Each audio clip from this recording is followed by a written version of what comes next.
Can healthy fats replace carbohydrates in our diet for muscle building? Hey everybody, it's Jason Blaha here, and I thought I would chat with you guys and gals a little bit about this today.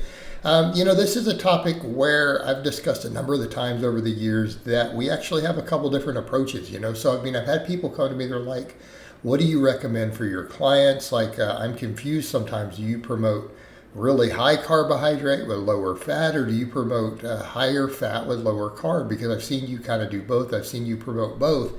And I think the point that needs to be made here is that both approaches work. Okay, so that is something that we have to think about on this topic. It is absolutely possible to pretty much maximize muscle growth and potentially body composition running either approach depending on the person. So it's a case of people will say, well, this seems like a flip-flop, but it's not, because I'm telling you that both actually work. Okay, so we need to be clear on that. And I personally find I can get good results on both, but I always look leaner when I go the other route. So when I personally drop to the healthier fats, I tend to look leaner. I do tend to look leaner at the end of the day. So how does this possibly work? Because people will say, look, don't we get a larger insulin response? Isn't insulin itself a huge driver of muscle growth? And the answer is yes, absolutely. We could also argue about the training volumes. Okay, but here's the thing, and I used to say that also. I used to placebo myself out of it personally. Again, I can placebo and nocebo myself just like everyone else, even as a coach. Unfortunately, that's the way the brain works, and we all have to be aware of that. None of us are immune to that. And I used to say, well, I seem like I can't do as much volumes when I do lower carbs, but then I found that I could. And I had a client who really does extreme amounts of volumes and is able to do so and recover from it and make gains even on pretty low carbohydrate. Just fine. And I'm talking elite level lifts while doing hours and hours of conditioning work every week. And when they dropped carbohydrates down, they were still able to sustain it just fine.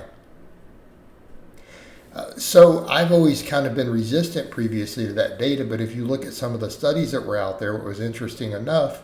We find that once people are fat adapted, they can run just fine on fat for large amounts of cardio as a primary fuel source without a hiccup. All right. The same thing when we looked at studies on how many carbohydrates are actually burned during training. And I think people would be really surprised that even really intense weightlifting only burns about 15 to 20. And I'm talking if you're pretty jacked. I'm not talking about a novice here. If you're pretty jacked, you're only burning 15 to 20 grams of carbohydrates during your lifting. And people say, well, what about in between the sets and other stuff? It's like, yeah, but you can go right back to burning fat.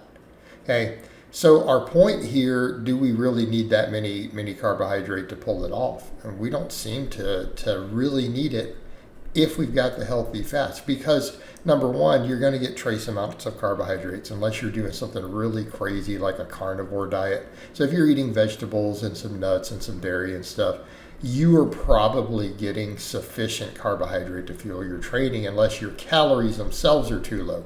Now, if your calorie deficit is too large, that's a problem. But that's an issue of calories, not just carbohydrate. But yeah, you can get sufficient amount of carbohydrate to do that. Then you have to factor in the de novo lipogenesis. Okay, we can get some carbohydrate, definitely quite a bit from our protein, more than enough for training. So again, perfect example. If you're eating, a gram of protein per pound of body weight, that number of people shoot for, which is actually higher than you need for muscle growth, according to all the research, you have excess carbohydrate. All right? We know the body will convert at least 40% of carbohydrate that we eat potentially, or protein we eat into carbohydrate, right? So let's say you're eating 200 grams. Your body can convert up to 80 grams of that easily into carbohydrate. Now, obviously, your brain is needing quite a bit and stuff, but it's going to get all of it. The same thing with the fats, right? The glycerol backing of fat can be converted So you can get about 1 calorie of carbohydrate from every gram of fat. Well, let's do the math on that real quick, because people are like, well, you're going to need at least 100 grams for your brain, but then you're training and everything. So let's say you need another 50 grams. You need 150 grams total. Just get throwing it out there as an extreme case. Well, see where we're about to go with that? You'll get that from 200 grams of protein and 100 grams of fat. You start plugging the numbers and get that pretty easily. Do de novo lipogenesis, and including even some of that coming off the glycerol backing. Like, your body will get that. So strictly speaking, we can get a lot of that through those pathways if we choose. And I'm not saying you have to do that. There's nothing wrong with carbohydrate, by the way. Simply talking about, can you do this and still be efficient? And the answer is yes. So the healthy fats, they increase insulin sensitivity. Okay, so if we're consuming healthy fats, a lot of polyunsaturated, omega-3, omega-6, and to some extent monounsaturated, they improve insulin sensitivity.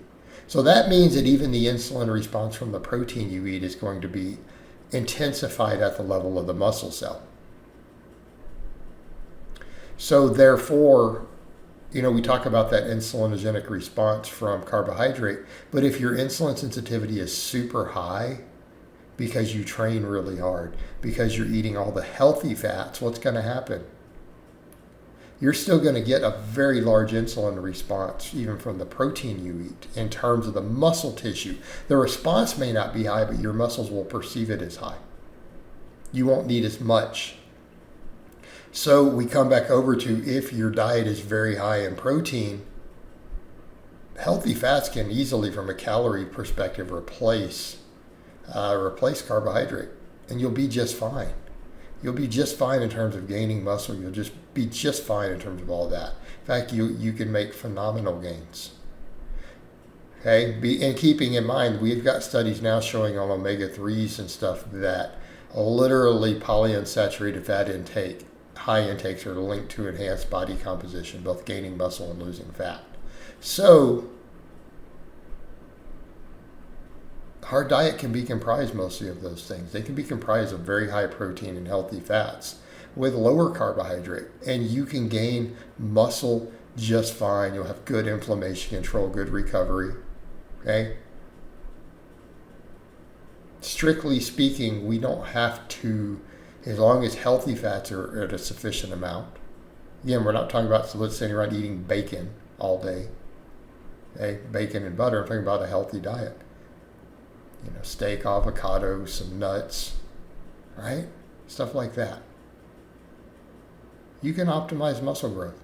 All right, guys, well, that's really all I have to say on that today. I hope it's been informative, and I'll talk to you guys and gals next time.